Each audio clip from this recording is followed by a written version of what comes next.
The Simone Feiler podcast, giving authors a platform. Welcome to the podcast. Mentor, coach and live presenter Trevor Farmer joins me on the Simone Feiler podcast today.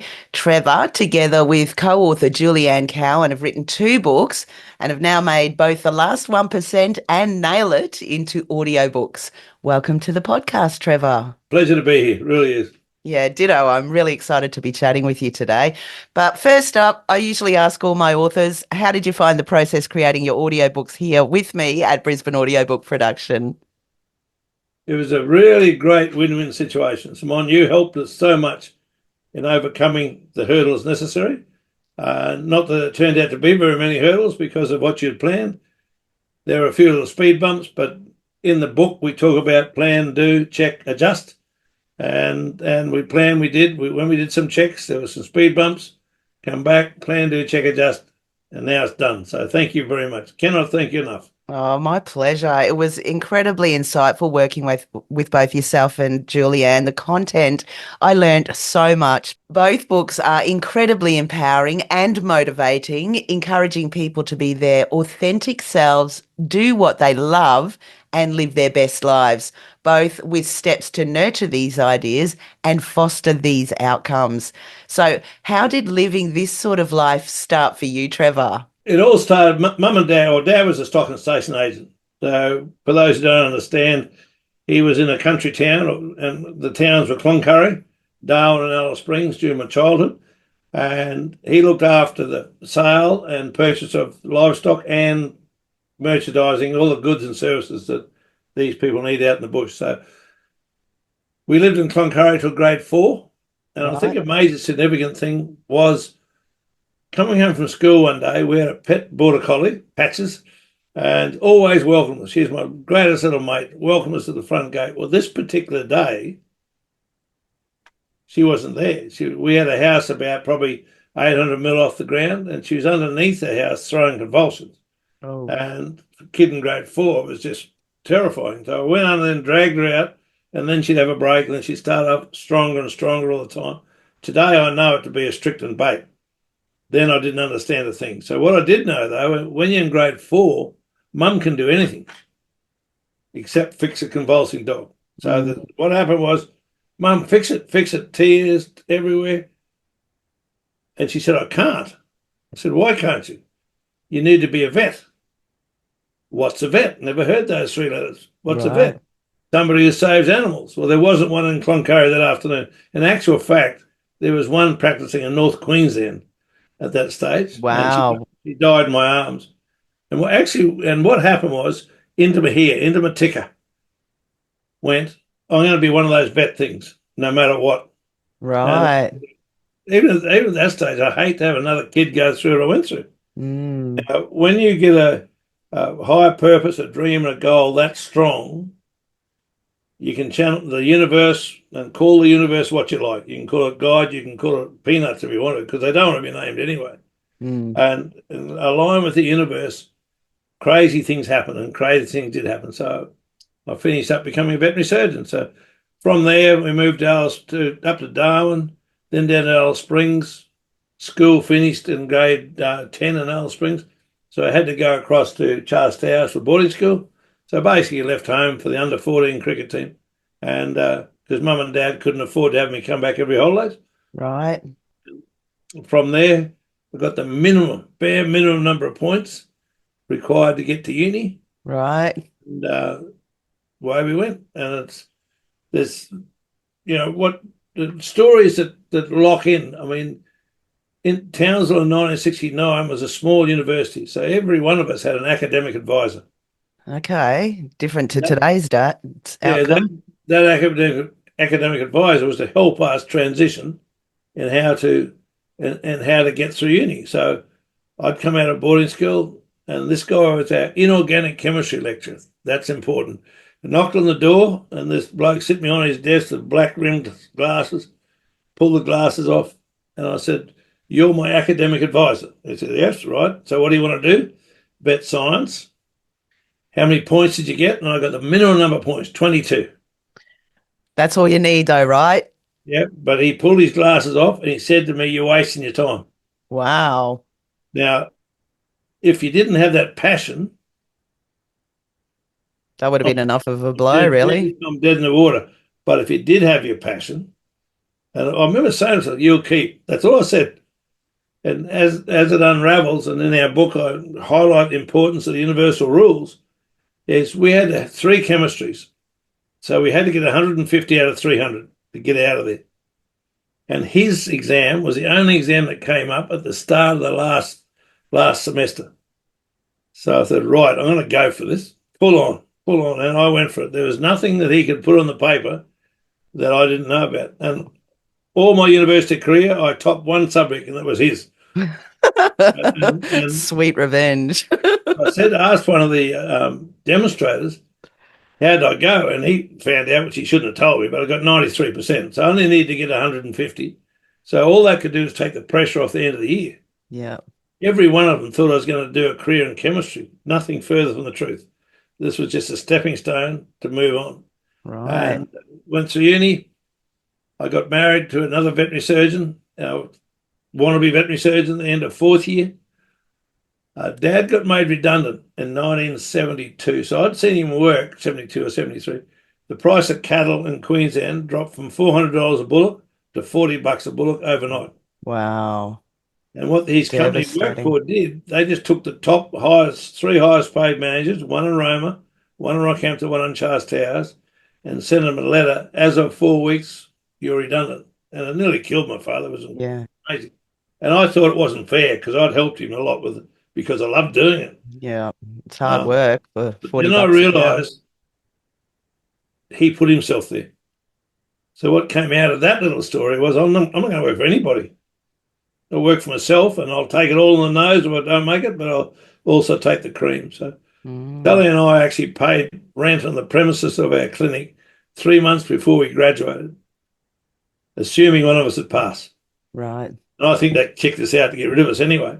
So that opened up a veterinary career, and our discussions were that she didn't want to have children because everything she picked up as a baby, every baby she picked up screamed. Right. But she could mother anything and everything. So, right, no kids. That means I'll just build a veterinary dynasty. And we took off, and it just worked. Absolutely phenomenal. Yeah. Built a great team of nurses around us. But when Sally got to 30, so 43 years ago, if you didn't have a baby before you're 30, they were going to be born with 6 heads and 3 tails. Yeah. So she ran out of choices, and Chris came along. Absolutely greatest thing ever happened. And 7 years later, Bert came along. Oh, fantastic. The way we went from there. So 14 years into it, and this leads up to where we're at, 14 years into our practices. By now, it was 3 practices. An old burned out horse vet. He had to learn to treat small animals, and he wanted to focus on greyhounds, which is what I did a lot of. Right. Can I spend some time? So he spent all day Monday and all day Tuesday. And on Wednesday morning, Sally dropped Chris off from preschool, so he was 5. So that means it's 38 years ago. And as he raced past the operating table to go and raid the fridge, because that's what 5-year-old kids do. Yeah. This old vet put his hand up. Can I teach you something?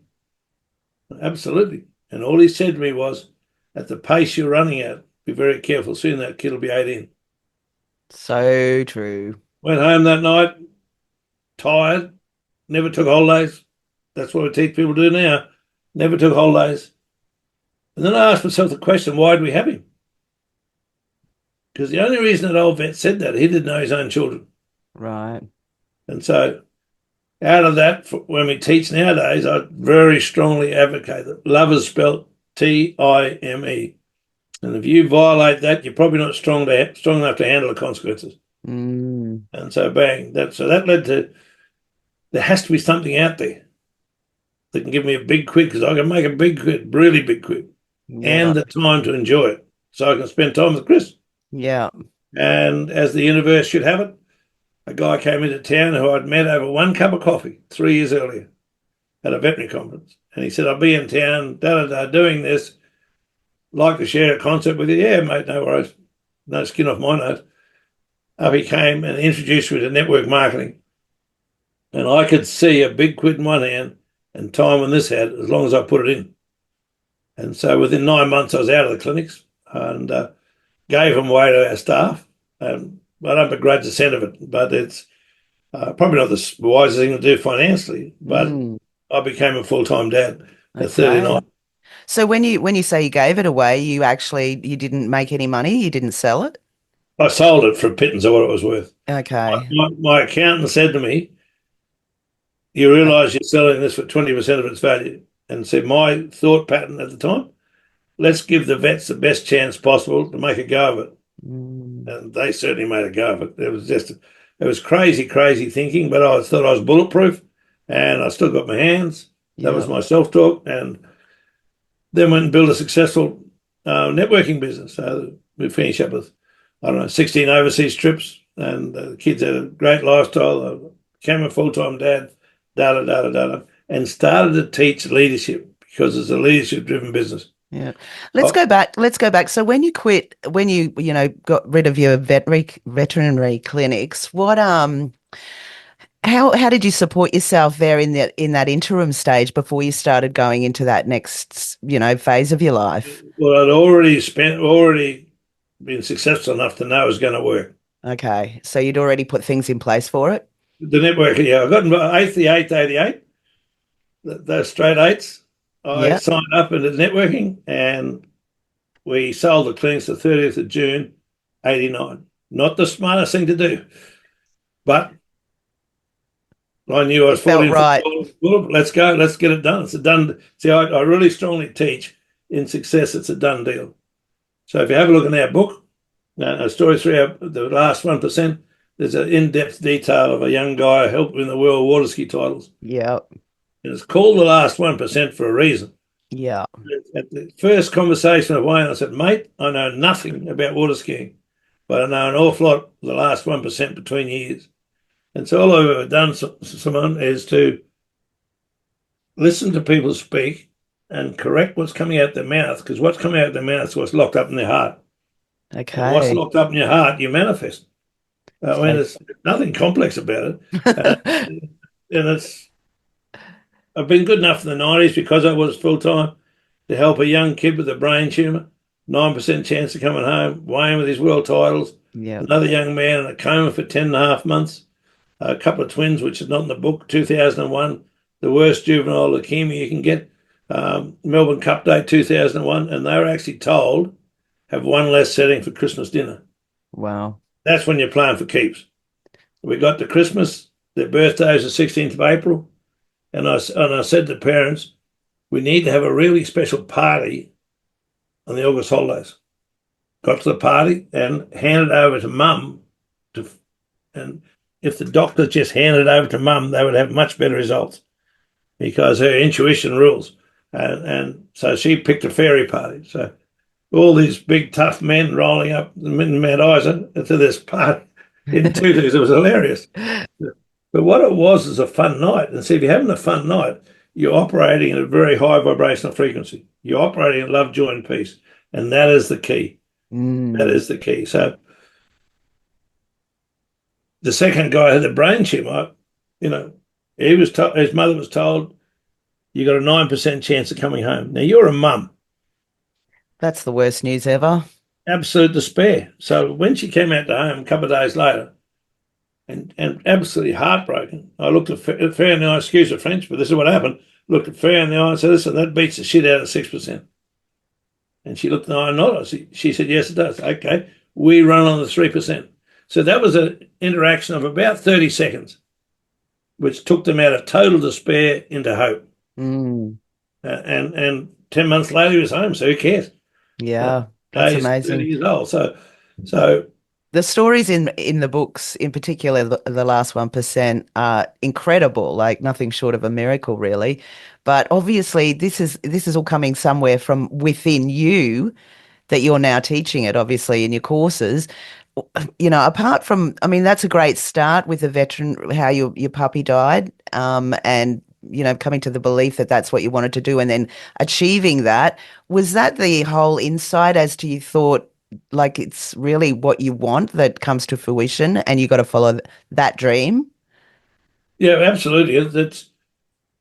And so today I talk to people and say, okay, so what is it so biblical. A man without a vision will perish, bar none, bar none. So where are you in the self-worth profile that you're strong enough to have a vision?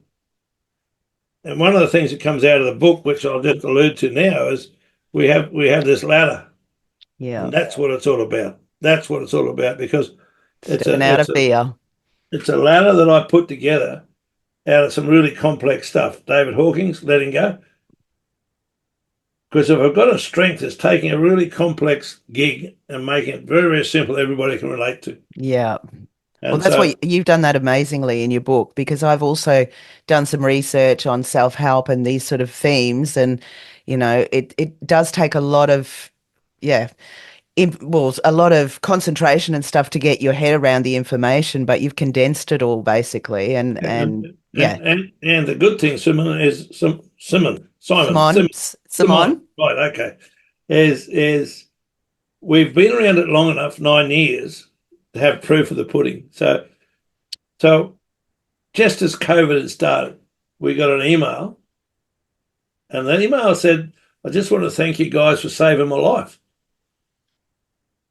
And from Perth, we've never been to Perth. Right. Now, what is going on here? And this was prior to your books?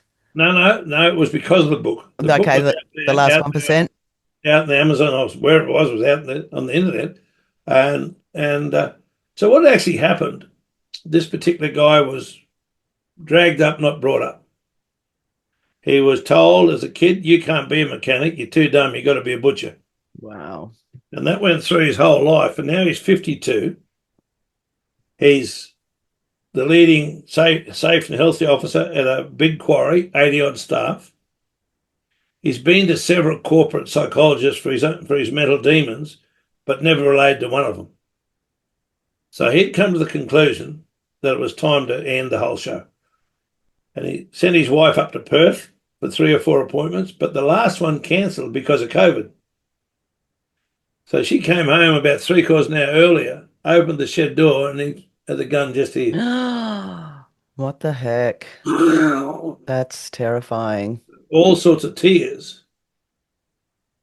And what he said to us when he sent that email, but there will be other times. And that's what I zoomed in on straight away.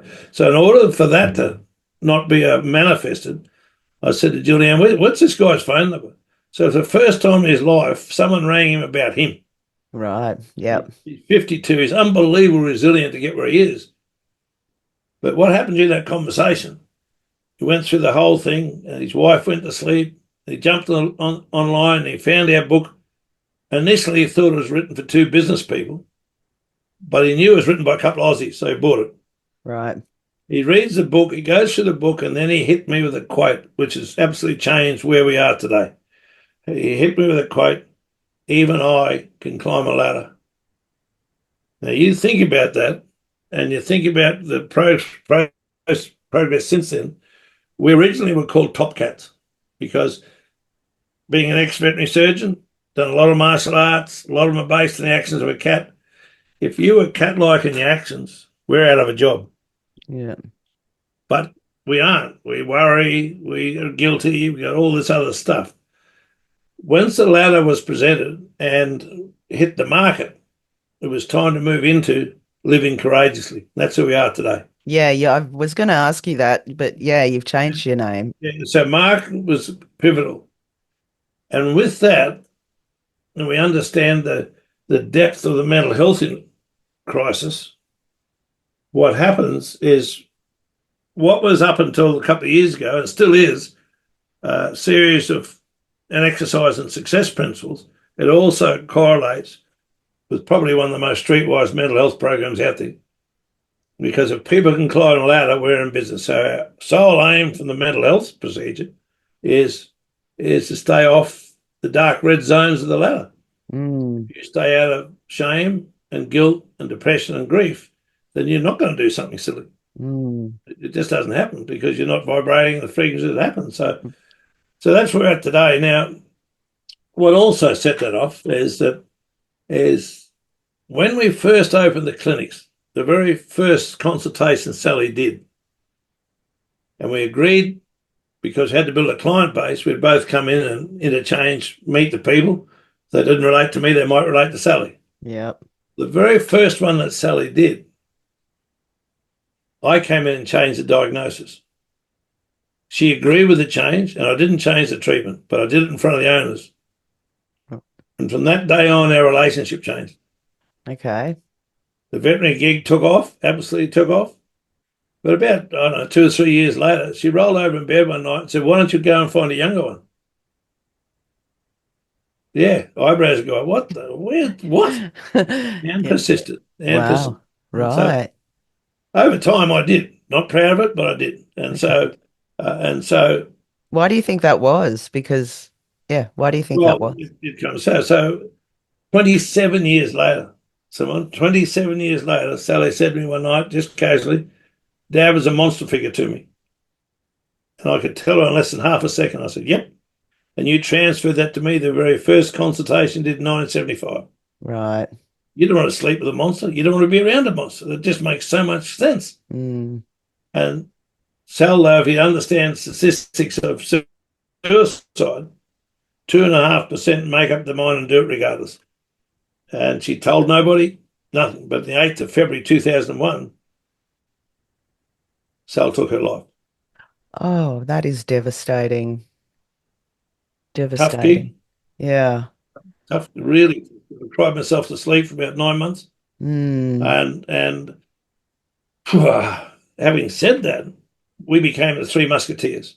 So here we are. When we teach 2-day workshop, here's a photo of Sally, myself, and the boys on a Caribbean cruise, which we'd won. That would have been November '99. And here us, the next photo would be in March 2001.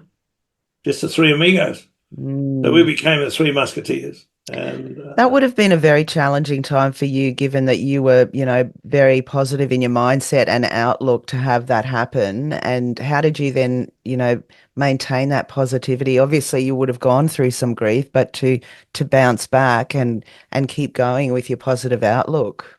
well, what happened? I booked them. We in networking do a lot of meetings. So I booked a meeting 2 weeks after Sal went, and went ahead and did it because activity just helps to process things. Yeah. Driving to Cairns for that meeting, it's 5 hours one way and 5 hours. I've got 10 hours of processing. The very best advice I could get was you'll get over it in 5 years. And with that ladder, and people understand how it works, and the gig is with the ladder, simply ask yourself that little voice on your shoulder, which is talking non-stop, da-da-da-da-da-da, what is the feeling behind that consciousness? What is the feeling behind that run? Own that. As soon as you own that, you accept it. Now, if you look at acceptance in that ladder, it's way above courage. So courage is break even. Yeah. And so when you do that, you'll still honour where you're at. So that's assuming it's grieving, because I've helped people through this since. So what's the feeling? I'm grieving. Own the fact you're grieving. Accept it. As soon as you accept it, you move right up the ladder into a light green. Now, the vibrational frequency of acceptance means that the grief just disappears because you're operating at a higher frequency. You may be there for 10 or 20 minutes several times, but then you let it go. And you're not stuck in it for years. I've come across people that are grieving losing a job 20 years ago. Yeah. And they're living as absolute total victims. But they don't understand they control how they think. That's right. Those thoughts control how you feel. And that's all in the book.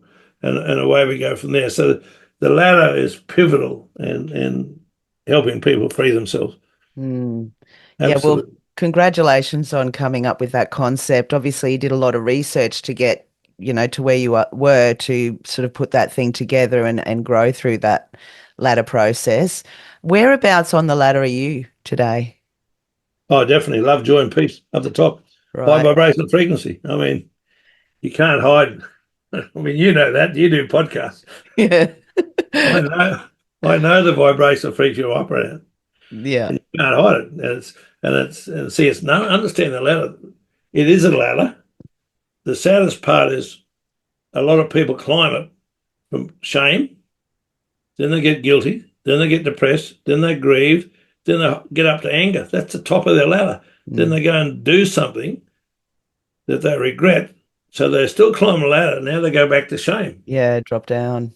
Why, when you understand it, do we not have the bottom rung at courage, then go to neutrality, then go into willingness, then get up to love, joy, and peace? Because if they've ever been, and I'd say all people have been in the zone sometime in their life, sport, whatever, but we're just such high vibrational frequency.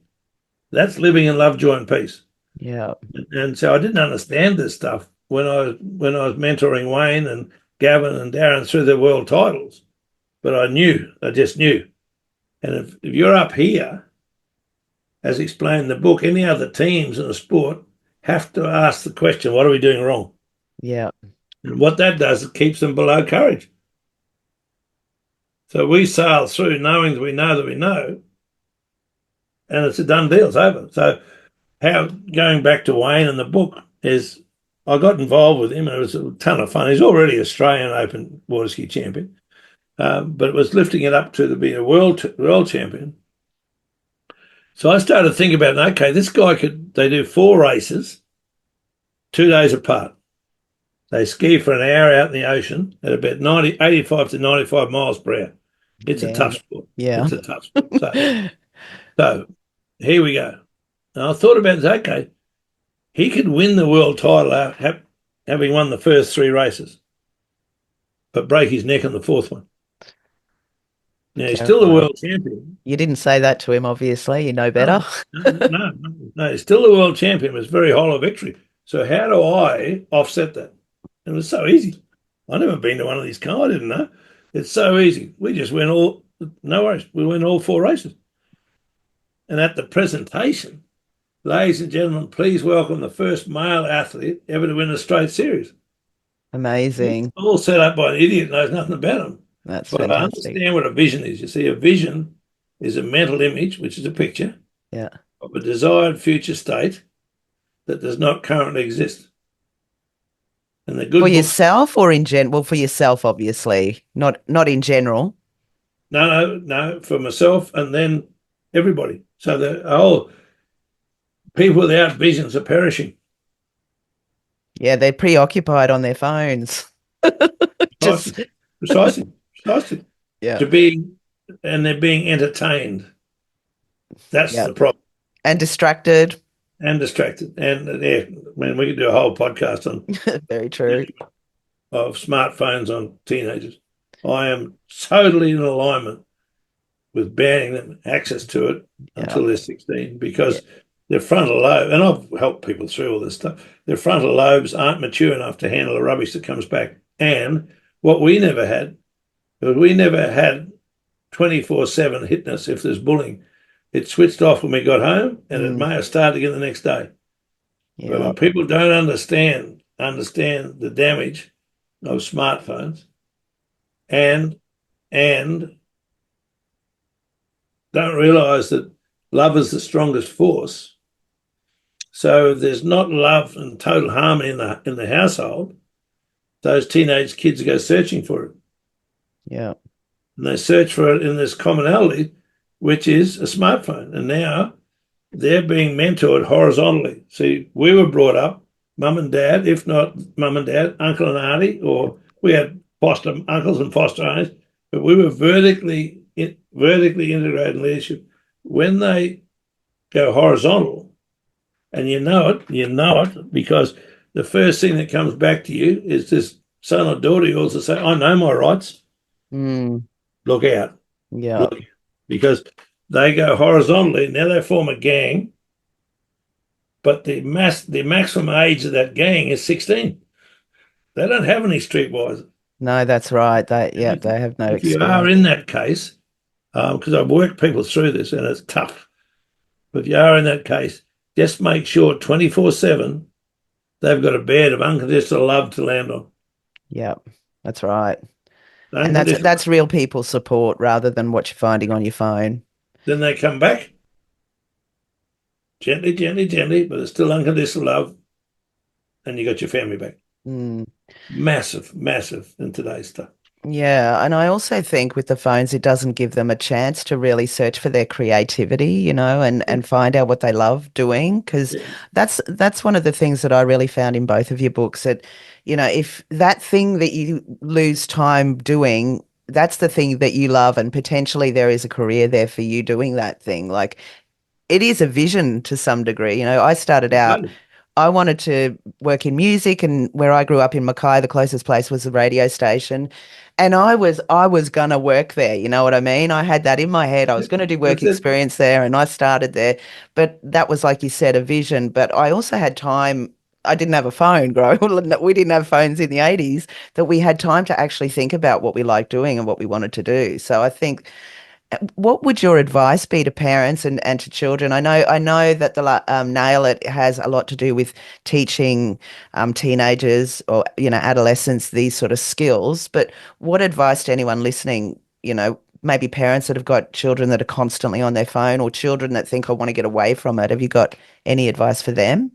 Sure. But number one, they are being entertained. If you're being entertained, you cannot be creative. Mm. And this is a growth phase into their adult life. That's when the creativity happens. Number two, if you get out of bed first thing in the morning, you grab a bottle of scotch, what are you? Um, Drunk not very long after you've grabbed it. You're an alcoholic. Alcoholic. Yeah.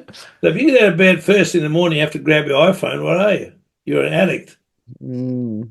And all the complications of an addict. So what they now start doing is they start craving dopamine, because that's the only reason you're addicted to anything.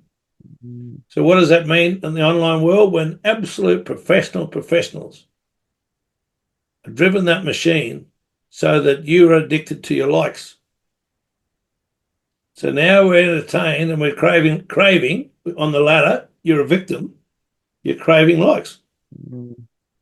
And that's what happens. They grab a team and away they go. So as a parent, number one, put boundaries in what you're doing. So whatever it is for you, it is. But you can watch your iPhone, listen to your iPhone 20 minutes a day. But you're not doing it after dark, because we know if they start the light from the phone stops them sleeping. Mm. And then they get addicted. So now they've got the phone underneath the sheets. Yeah. And so now we're not getting enough sleep. So we're not getting enough melatonin to heal. So that then means we're not performing at school. And away it goes. So number one, mum and dad, have a loving, caring home. Because if you are in a disharmonious situation, that's not attractive to a teenager. They will search somewhere else. Mm. So once you've got that, then it's a matter of understanding your role as a leader is to provide boundaries. So, and you worked that out. We worked that out. I know Juliane's just done a brilliant job with her kids. I mean, mine were grown up by the time all this stuff went along. But Juliane's, and I think it was 20 minutes, I may be wrong, but whatever it was a very set period of time at a set time in the day. Yeah, I'm looking forward to chatting with Juliane about that. Yeah, because So I've also gone through the same issue with mine, and it's hard because nowadays, you know, it's hard to sort of be so strict on your children and be that leader, because they seem to have, the laws are very lapsed about how you can parent, how you can teach, and how you can, I don't want to say control, but you know what I mean, supervise your children into doing the right thing. So one of the easiest way to do this, there's an incredible book called The Anxious Generation. Get hold of it and read it. You've got teenage kids. You have to understand the ramifications. And so what happens is what he suggests there is you don't supervise your son or daughter in this, because all they'll do from their buddies is, your parents are bitches. Put them on. Yeah. If you get a collective of you, 3 or 4 or 5 of them, and collectively we agree that we're going to restrict the use. Great so idea. Then what happens? You're not out in a limb. Collect together we will. Then they can talk to a friend at school whose all parents are also part of the tribe that are restricting, and then it's so much easier, and they reinforce each other into the reason mum and dad have done what they've done. Yeah, such a great idea. Anxious generation, it's a winner. It's a Yeah, winner. thank you. I've written that down. So you have coached a diverse range of individuals from world-class athletes, like you just were talking about with the speedboat guy, to people with medical impairments and countless people in between. Is every person different, or have you found that there's common challenges within everyone? What I always taught the vets that work with us, you're not in the veterinary business, you're in the people business. Number one. Right. Number two, you have to be competent. But whether you are here or you're way up here depends on your people skills. So everybody's different, but everybody wants. People don't care how much you know, they know how much you care. So Yeah. prove to them you care. I mean, I'll give you a classic example. Mum would come in with a consultation, and I'll give you a funny story, and it'll reinforce. Come in with a consultation, and the little tiny 4-year-old Johnny's right beside her. Now, Johnny's a disruptive influence because I'm taking mum's attention away. Yeah. She's been to the dentist, she's been to the doctor, and he just runs amok. There's a heap of toys in the corner, and he runs amok. So now she's got her head over her shoulder. So what if I was to make Johnny the centre of attention? Mm. So I kneel down, I'm beside him at his height, because none of us want to look up at someone like this and No, they're talk. ruling over you then, aren't they? Yeah. So, mate, so what's your name? My name's Johnny. So how old are you? So you play any sport? I play soccer. Right, okay. How'd you go? And every comment I'm making, mum's chest blown up. Because that's her Johnny. Mm. That's her Johnny. Now, our consultations, we were so busy, I got them down to 5 minutes, but people believe they were there for 20 minutes. Right. Everybody's happy. But this one particular consultation, this little kid was as high as our consultation table. They had a pet corgi. So what you do with pet corgis, to take their temperature to the vet, you don't stick the thermometer in their mouth. Yeah. Anyway, everything's done, and the phone went about 40 minutes later. And this lady said, "I've got to tell you, I heard the little dog yelping. I went out in the lounge room, and this little kid had picked up a lead pencil." Oh. Oh dear. Just mentoring the vet. See, what vets don't realise, in 10 to 15 years, that little kid's going to own a dog. Mm. Now, that they will then come to the clinic where they had a really great experience as a child, or they won't because you're a grumpy old so-and-so. And that's what brings a whole lot in. And then it's just caring. I mean, the things that we had to do 15 ops every day, I did it for 12 of my 14 years in practice. 2 or 3 days later, at a set time, I made a phone call to every animal that came in for surgery, from a cat castration to a broke, didn't matter. But because I made the conversation, I controlled the time. And it's absolutely amazing. You ring up and say, "Is Trevor Farmer here?" And if he answered the phone, "I'm just ringing up to find out how Spot is." And what do you say? "I'm sure she paid the bill." "No, I'm not ringing up about the bill. I'm ringing up about Spot."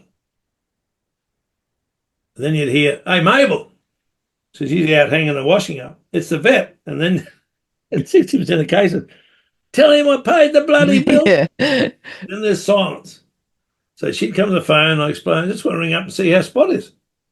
And that silence. And finally she would say, "My doctor's never done this for my kids." Mm. Now she's off to bingo tomorrow. It's not by accident. But what that does, what people don't realise, that sets me up. If I'm as busy, making those 10 or 15 phone calls puts me in an amazing mindset for tomorrow. Yeah. And the business exploded, totally exploded. Yeah. People don't care how much you know and how much you care. And I don't care what industry you're in, because it's always the people industry. Yeah. I talk a lot to rural. You're not in the cattle business. You're in the people business producing cattle. That's right. Now you've got two. You've got a market you want to sell this stuff to, and you've got staff and family, which if you treat them as your own son or daughter, you're going to get exponential return. Exponential return. So that is such a great outlook. So true, so true. And just a very small insight as to what you'll find in the last 1% and nail it. what drives you? Like, what drives you to, care for people and do what you do? So I'm 73, and Amazing. Doing I said so to God, well. well, Isla's 11, Heidi's 8, Maeve's 3, and Indy's about, well, probably 3 months. Oh, congratulations, Trevor. So the deal is, when I was born, I made a decision that I'd dance at my great-grandchildren's wedding. So if Fantastic. you do that through, I've got to live between a ton and a ton 10.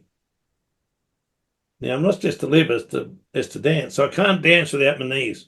That's right. Last year, I had both of them replaced. So they've had their major service. And I can't dance without my marbles. And the greatest satisfaction anybody's ever going to get is influencing people in a positive way. And so what we do is what drives me forward. And it's hey, what I have to do today to be one step closer to the dance. Yeah. To keep my muscle tone, got to keep active. We have to keep aware. And the easiest way to do that is to live in love, joy, and peace. Yeah. I mean, it's no big deal. And have that vision Don't ever lose it. Don't ever lose it. Why would you lose it? The only reason you'd lose it is you've descended the ladder and now you're living as a victim. So it's all, see, every second, it's in the book, every hour, every day, every one of us is either talking yourself into success or out of success. Yeah. But you determine that point. That's right. That's right. Really insightful books, the two of them, narrated fabulously by yourself, Trevor, as well as Juliane, I might add. You guys did such a great job. The content is invaluable. But let's talk about Juliane very, very briefly, because obviously you've co-authored the books and you're working together as a partnership team, firstly for Topcatz for many years, and now you've changed to Living Courageously. But how did you guys meet? Well, through networking, and Juliane and I did a couple of successful coaching stuff, which you do in networks. And Juliane realised that a really powerful message, but the only way to take it to the numbers is to systemize it. And that was not where I was at. You had to, obviously you're a systems-oriented person to do really detailed surgery and a lot of it. But systems, so she said, I'll put the systems in place, you empower the people. I said, deal. Let's go. So yeah. Juliane is a systems queen. And the beautiful part about it, I've seen her grow into the most amazing public speaker. Because the universe, once again, I had my knees out, my prostate was playing up, rah, rah, rah, rah. Appointment to speak to the National Banana Growers Conference. There was problems happening, big problems. And I went to press the lift and I fainted. Right. Into the emergency in Cairns now instead of Townsville. And anyway, that's all got sorted out. But Juliane had 20 minutes to prepare that. But she had made the slide. She had the whole thing. And she didn't have time to get anxious. That's the best thing ever. Did a really great job out of it. And since then, I've spoken at the Australian Women Agricultural Conference down in Albury. And that weekend, the role reversed. I was her TA and she was the guest speaker. And it was a lot of fun. So Juliane and Darcy have raised the most incredible family of young adults. That's why her drive, her passionate drive, was nail it. And nail it was to give to people in their let's say their late teens, early 20s, all the necessary stuff to empower their lives in their 30s. Yeah. Every bit of it simple. And we realised, I didn't realise, she did. She realised that her sons wouldn't read. They just don't bloody read. They watch and they listen. So yeah, that's right. That's a lot of the young crew nowadays. Each chapter has its own audio chapter. Yep. Through a QR code. So it's it's amazing. It's very insightful. And when I was doing the edit and production on it, that's what I was thinking. I need to get my girls to read this. I've got 20-year-olds and a 17-year-old, and thought they got to get these concepts into their head to obviously live a very successful and happy, life going forward. So thank you, firstly, to both of you for writing those books. And for everything that you've done. I have spoken to a few people about this, but when you look back and where you are now, Trevor, have you found that everything that you've done throughout your life has brought you to where you are today? Absolutely. Plan, do, check, adjust. Not proud of some of the things, but I can't undo them. See, that's the key of the matrix and the last 1%. So many people live tomorrow from their past. It's history. What you can do is introspection begets wisdom. You can gain knowledge from that, but you can't relive it. And so I'll go back to the affairs I had. I mean, I'm not proud of them. Yeah. But the other thing that's a tough, really tough call, you're as sick as your secrets. Right. Because if you're harboring a secret, you've got cortisone 24/7 going through your body, 24/7. Bring it to the surface, and the first thing you have to do is forgive yourself. The second thing you have to do is forgive the players. But see, I come across a lot of people. There's a 3-line I use in the book, love is forgiving, which is 2 words. Everybody understands that. Yeah, that's very cool. But love is forgiving, 1 word. That's the second line. And the third line is love is a decision. Yeah. Now, you cannot honour the first line without honouring the second one. So, classic example, young couple, remarried, he's remarried, got a couple of new little kids, lovey-dovey-dovey, ain't it sweet? And I have a couple of evenings with them, and about the second or third night, out it comes, just bubbles up from down here. But my last wife, she was a proper... Right. And see, his new wife and his kids only know him plus the unprocessed rubbish. Yeah. And so through forgiveness and understanding that you can, introspection begets wisdom, it's learning of that to move on to this so you don't repeat it. Mm. That's why the divorce rate goes up. I think it's first divorce, it's in the 40s. 40% of couples are going to split the sheets. And it goes up to 52 for the second relationship, but it's 72 for the third relationship, because people bring all the unprocessed stuff with them into the new relationship. And that's what we're about. Very simple. There's nothing in our program that you cannot honour. I never, ever say to people it's easy, but I will always say it's dead simple. And if people understand, if you change the way I look at things, what you look at changes. But if you don't understand that, who are you going to mentor? You're going to be mentored by your parents, and they do what they know best. But a whole lot of stuff has changed in the last couple of generations. Very true. Well, for anyone listening with intent, what advice would you give them to stop feeling overwhelmed in maybe their career, relationship, or life, to seek that more fulfilling and balanced life? What first steps? So let's think about the word overwhelm, and I'll give you another story. And the word overwhelm for a second, and look at a sigmoid curve. Goes like that. Everything's overwhelmed. So at one stage in my crazy path, we had acreage outside Townsville, and Sally's mum came and stayed with us, and she picked a house site on a hill, which puts the house in place. I've got to maintain a road around the curvature of the hill. Telstra arrived, and they got a D8, and they just went straight up the hill. So I've got a lovely platform on which to lay a cement slab. Then I don't have to maintain this thing. So 2.3 metres wide, and it turned out to be 180 metres long. So when you add all that up, I'd just done a meniscus in my right knee, and everybody said I need to have surgery. So I know what I do. I had the cement that creek that was going through, that would wash out. So I set that up, and I'll just do it in lengths of weld mesh. So it took 5.5 hours to mix a sheet of weld mesh, 400 mil slab, da-da-da-da. And when I finished it, my knee was so sore. I was going to say, I can imagine. I had surgery. And then I thought, well, I don't know until I've done 2. What? I don't know how until I've done a second one.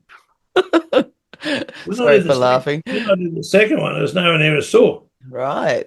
Now, if you put together, this is what I achieve. If you put together 143 tonne of blue metal, one heap, and on top of that put 120 tonne of sand, and on top of that put about 30 tonne of cement powder, and gave me a shovel, I'd wrap it around your head. Yeah, you learnt your lesson. But if you do one sheet at a time, and that's what happens in overwhelm. So in overwhelm, we want to have a look at it, draw it out, identify what the different heaps are, and where possible, find a smallish heap you can knock over very quickly. And then you can start living, done. It's a done deal. Yeah. That's the end of the road. There's only 6 to go. Now, make sure at all times Baby steps, right? and make sure at all times you protect your biggest assets, which in most people's case is their house and whatever, and your relationships. Really, really important. So break it down, and this gathers momentum. See, once I was nearing halfway through this crazy project, the rest is over. It was going to be a done deal anyway, but it's man, and you actually gather momentum in the second half. Mm. Very cool, very insightful, very positive. You radiate, all those things that you're living in, love, joy, and what's the other one? Love, Peace. joy. I need to reach that one, obviously. Peace. Yeah, so, Peace, that's it. That's where I'm nearly at. so let's put our head in the pillow every night at peace. Yeah. And anything that is causing that not to be the case, you'll find in the Unbreakable, in the Matrix part of our book. Yeah, well, I was going to ask you about the Matrix. So, can you give us a brief overview of what people can expect if they join that program? I put that in 1992, and I've had people come up to me and say there's more information at one page than what I did doing a PhD in psychology. So, 7 principles of success. To be successful in anything, you need to be passionate. You need to have a belief, but way and above the belief is a know that you know that you know. That you just know. Yeah. And that, as soon as you do that, that becomes a done deal. Then you have to have a strategy. So you need a mentor or a coach. Then crystal clearly, goosepimply stuff, clarity of values. Now, if you've got those 4 lined up, you've got energy to burn. Yeah. Number 6 is bonding capacity. That's just an anger indicator. Understand that love is magnetic, so you'll attract others of the same frequency. But anger is repelling. So you might think you're an angry teddy bear leading up teams. You're not. You're a dictator. Right. And number 7 is a mastery of communication. It's 7% what you say. It's 38% the tone of your voice. And it's 55% your body language. So in this presentation now, 7% what I say. But you pick up so much more than body language. Yeah. And that's important. So when you're on the phone, it's the tone of your voice and what you say. So 7% over 35 is 84% of your communication skills on the phone is the tone of your voice. That's right. Now, what happens, why the matrix is there is you get really excited, raring to go, rah, rah, rah, rah, and all of a sudden something starts to fade. Yeah. And it's physically the energy starts to decline because you've let go of 1, 2, 3, 4. And by definitely, you're losing passion for what you're doing it for. The next part of it was, okay, there are only 5 things can mess that up. Number 1, what happened yesterday is a spent check. So never, ever out of your lips comes shoulda, coulda, woulda, if only, because you can't. You can't live in the past. You can only live in the present, chewing up present moments about past. My brother and I talk about a lot the word should, and we, obviously, sometimes you say it, I should have. We always like to say, stop shooting all over yourself. Absolutely. More ways than one. Yeah. Number 2 is why worry? Be happy. See, on our ladder, we've got craving, which is all form of worry, but all anxiety is worrying. 95% of what happens never manifests, ever. Yeah. Yeah. So, and that's what we're called human beings. We're not called human to bees. And we're not called human beings. So what happened yesterday is a spent check. What happens tomorrow? The biggest one by far, is unresolved relationships. Now, an unresolved relationship, the classic example I teach is the bank manager rings you up at 10 to 5 and says, "G'day, someone is just ringing up to say g'day," and he puts the phone down. Yep. Chew, chew, chew, chew, chew, chew, chew. You ring him at 5 to 5 and say, "Listen, Bob, I want an appointment with you at 10 o'clock on Tuesday morning." Book the appointment, and you're at absolute peace. You have solved nothing, but you resolved everything. Yeah. 95% of cases that I come across, 95% of people, 95% of time, there's unresolvedness in it. Number 4 is what goes around comes around. It's the same compound interest. Okay, you put out positive, it'll come back. Put out negative, it'll come back because it's universal law. And number 5, anybody that accumulates power will self-destruct. So it's not for you. You don't need to get in the road.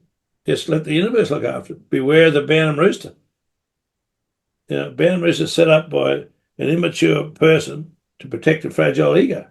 Yeah. Don't become a victim to their actions. Mm. So they're the 5. So if you look at the matrix so far, energy's waned. Which of those 5 is it? Because there's not 6 or 8. There's only 5. Mm. Now you're here. Now these are the 6 that fix it. I love you. Thank you. How do you feel? I was wrong. I need help. I forgive you. And so to make it work really well, if I say I love you, I need to put a tail on it. Because if you don't put a tail on it, what this little voice in your shoulder picks up, I love you, and it'll pick up, oh, that's crap. Right. If the tail attaches to the affirmation, it never happens. Okay. So I love you, I am love. Thank you, I'm grateful. How do you feel? I care. I was wrong, I'm strong enough to apologise. I need help, I'm humble enough to learn. And most importantly, I forgive you, I am peace. Amazing. If I haven't said that a million times myself in the last 20 years, I wouldn't have said it once. So insightful. When you live that, we are where most 2.5-year-old kids are. They love, joy, and peace. Very true. Very true. If they're angry, you're going to bloody hear about it. If they're happy, you're going to hear about it. Yeah, so true. And then we interfere, and here we have it. It sounds like you teach people to live, go back to how they felt when they were in their toddler years, where it was honest and raw and authentic, basically. And the thing that really, really fires me up is if you study the first Israel-Lebanese war, they sent a group of meditators across to Lebanon to meditate peace. And terrorism stopped. It didn't reduce, it stopped.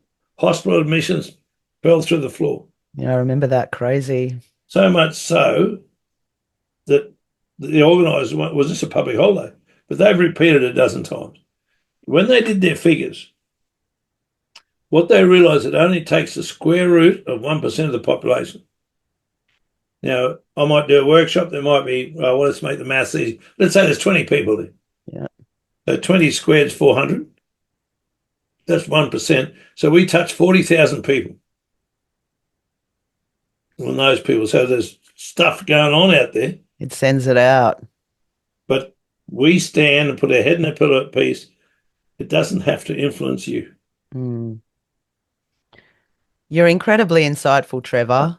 It's been such a great chat. Where can people, obviously, your books are out, they're already on Audible and various other places, and from your website, which is livingcourageously.com. But you do public speaking and coaching. How can people contact you? The best way to do it is get hold of our site, livingcourageously.com.au, and then we can go from there. So we literally go where the numbers are. I mean, you put 20 or 30 people together and get a team, we'll be there. We'll be there. Awesome. And we also run private coaching. And so if you're at that crossroads and it's not working for you, then let's have you blossom. Now, some people can blossom with a couple of hours of coaching. Some people take a lot, and some people have been carrying it for 30 years. I mean, we've just been involved with a couple that it was, anyway, it's not there anymore. But they invested very heavily in themselves because of the fear of what the consequences are. livingcourageously.com.au, and let's play. We run. So when people lock into us, we have fortnightly mentorship programs. We run 2-day workshops, which is the basis of what we've been doing and still do. One of the easiest ones. So what Mark locked into, the guy that had the gun to his head, we have an online program, which is the 2-day workshop locked into 10 programs, which we weren't going to get to Perth and in the short term. So as I said to him, lock into it, mate, because you've got that program forever. Right. And so he did the program in November last year. He and his wife flew across from Perth to Cairns to come to a 2-day workshop. And I'm convinced that the guys that have done the online course first get so much more out of the workshop. And Okay. he's become one of the things that we spend a lot of time with is reprogramming your subconscious mind. Yeah. And so we've put together a program, and it's me speaking clearly for a studio. It's a 28-minute program set to Vivaldi type music, because the Vivaldi music takes out your conscious thoughts, slow beat classical music. And then on top of that, you can affirm. I enter the stage. So the classic case is Nadia Comaneci, the 76 Olympics in Montreal. Yep. She won. The gymnast. And I wasn't in the stuff then, but I was a sports tragic. She won 3 gold medals, but she got 3 10s out of 10. How do you get 10 out of 10? In actual fact, when you study that program, she actually got 5 10s. So how does that happen? She was insanely good. Faith. I remember walking away and saying, "Oh, bloody combos." That's it. However, a book came past me in 92 and explained what was going on. And that just made so much sense. So in our book, there's a story of Raymond. Raymond was an up-and-coming young footballer, rolled a car on Friday night, 9 cranial fractures, and arrived in hospital, brain dead. Oh, my goodness. Put him on breathing, and that was a Friday, the following Tuesday, got all the family around, and the gig was that they would have switched the machines off. But when they switched the machines off, Raymond started breathing. Wow. So to his mother, his hope, the doctors never came on site, ever. So we got involved in the following Friday night. I'd never met Raymond. I met his mother through our networking, rolled in there with Sally was there, Chris was there, and Bert were there. And all these people sitting around this table. I never believed it possible. In our age, he was lying on the stuff like egg cartons. He wasn't on a sheet. Right. Never a pillow. He just had stuff like egg cartons. Wow. Because I personally believe he's being treated like a piece of meat. All these people sitting around, and I said to his mother, "What do you want?" And so I want him to wake up. Yeah, okay. I want him to wake up happy. So you're happy for him to wake up happy? Yep, absolutely. Right. Well, I can work with that. No worries. So away we went. And I went home and I thought, if that happened to Nadia Comaneci and this guy's got no brainwaves, what happened before I left, I said to Lorna, all this negative crap has got to stay outside the room. So 24/7, she did most of it, but we did the rest. Someone sat beside his bed for the first 4 months until he transferred down to Brisbane. Wow. The last part of it. 24/7. You came in, said something negative, get out. I said to her, when the doctor comes in, get out. When the physio comes in, get out. And we've got a chance now, should he come back. And so I made up this recording, a little tape deck. That's the music, little tape deck. This is the recording. I've got his brothers, his cousins, his uncles. Give me something he relates to and somewhere where you see him happy. And one of his cousins, he said, Raymond, next year we'll take you to the state origin. Right. And to me, it was ridiculous. But my voice was the narration. That's all. None of my business. 1 year and 11 days later, Raymond was at the state origin. Wow. What an amazing story. He has a driver's license. He has won two bronze and a silver at the World Cerebral Palsy Games. Awesome. And he's happy. Oh, my goodness. After they turned the life support off. That's crazy. Yep. And he's happy. So there's value in your course is what you're saying? And in the books. Yeah, and obviously very clearly just chatting with you as well. Yeah. No, it's and so everybody's on their own mission. But if you are not more than happy, if you love what you do and do what you love, by definition, not work. Yeah. I never worked a day of my life as veterinary science. Yeah. But I just lived out the dream of that little kid in grade 4. I feel the same. I feel blessed to be doing what I'm doing, you know. And does it not show through in your communication skill? Of course it does. Hopefully. Well, I get to talk to people like you, you know, all these amazing authors that are very passionate about what they do. And I just love being amongst you guys and finding out what's going on in your heads and in your lives and what's brought you to these wonderful positions in your life, you know, situations in your life where you're happy and you've achieved what you set out to achieve, basically, with future goals there, like you dancing at your granddaughter's weddings. Yeah, so one of the three principles I always leave people with, as long as you're having fun. Yeah, You're having fun, you're above courage and the ladder. People don't give a stuff how much you know and how much you care. If you wouldn't do it to your best friends, don't go doing it, because your best friends will come out of what we're doing. that's exactly right. So true. It has been such a pleasure chatting with you today, Trevor. Thank you so much for your time. That's been a lot of fun. I mean, yeah, you betcha. Let's play. Awesome. And also for doing your audiobooks with me. It's been such a wonderful, experience working with both yourself and Juliane and the content and backing it up today. And I'm going to be chatting with Juliane on Friday, so I'm really excited about that as well. But again, just so people know where to contact you, give them the website one more time. livingcourageously.com.au. And thank you. I cannot thank you enough. Thank you, Trevor Farmer. It's been awesome. Pleasure. Thank you. Thanks for joining the Simone Feiler podcast. What's your story? Contact Simone for a chat at brisbaneaudiobookproduction.com.